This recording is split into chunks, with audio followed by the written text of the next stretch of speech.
Hello and welcome to this training. The purpose of this training is to teach you how to use the snipping tool and how to save that in case you need to share it with someone. I'm going to scoot down to the bottom tray of my computer where I have this magnifying glass.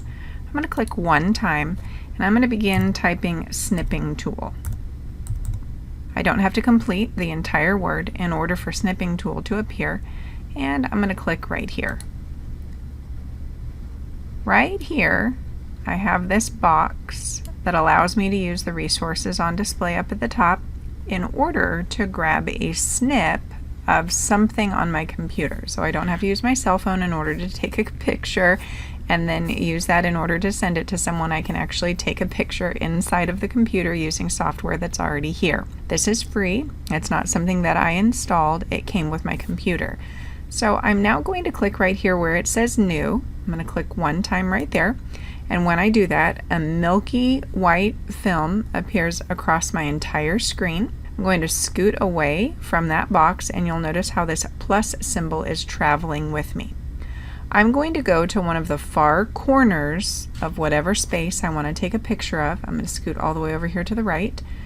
And then I'm going to click right up here in this top right corner. I'm going to leave the index finger down on my mouse, and I'm going to drag all the way to that opposite corner so that I have revealed the entirety of what I would like to snip.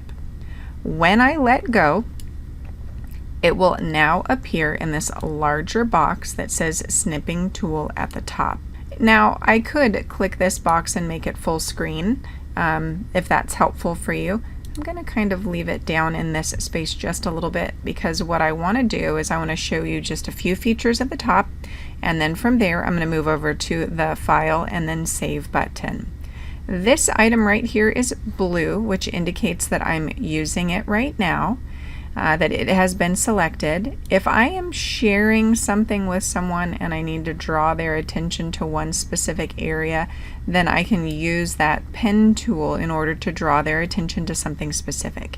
If I've changed my mind, I can scoot right back up here and click the eraser button and then scoot around that space in order to erase the item that I drew. I'm not erasing something from the original picture, I'm just erasing something that I drew. I also have the ability to use the highlighter if I need to highlight some key information on this image before I send it with someone. I can come along and highlight those key details. If I have made a mistake or I've changed my mind, I can again use the eraser in order to remove any of the highlighting that I put on there. I'm not going to go through all of the details up at the top. Right here we have the picture of a floppy disk, which is a standard image indicating that you want to save something. You can actually click right here in order to save it. Your other option is File followed by Save As. Those are two different options that you have for saving. I'm just going to click the floppy disk right here. Right underneath it, you'll notice how that small box appears, indicating that this is what is going to happen if you click on that box. Let's go ahead and click one time right there where it says Save. In this space, I have the ability to save it anywhere on my computer that's important to me.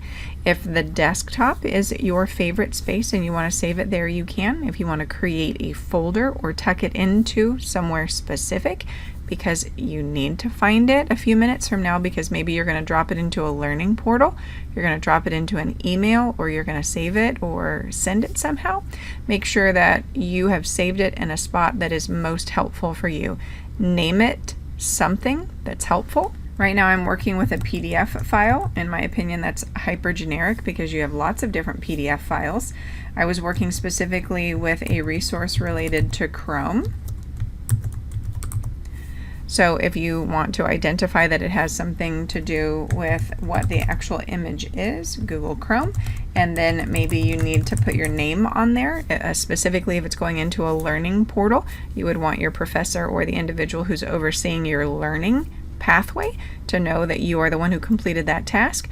Feel free to type anything that's important into that space, and then come right down here where it says Save, click Save one time, and then whatever you named it, it will be named that once you save it in the location that you have selected. In the event you are dissatisfied with your original snip and you would like to make a new one, it is quite easy. All you need to do is scoot over to the left where it says New.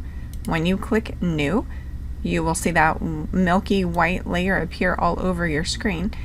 Take the plus symbol over the corner that is helpful for you, scoot all the way over to the top or the bottom, whatever direction you're going, and then let go, and now you have a new snip. Alright team, thanks so much for watching and have a great day.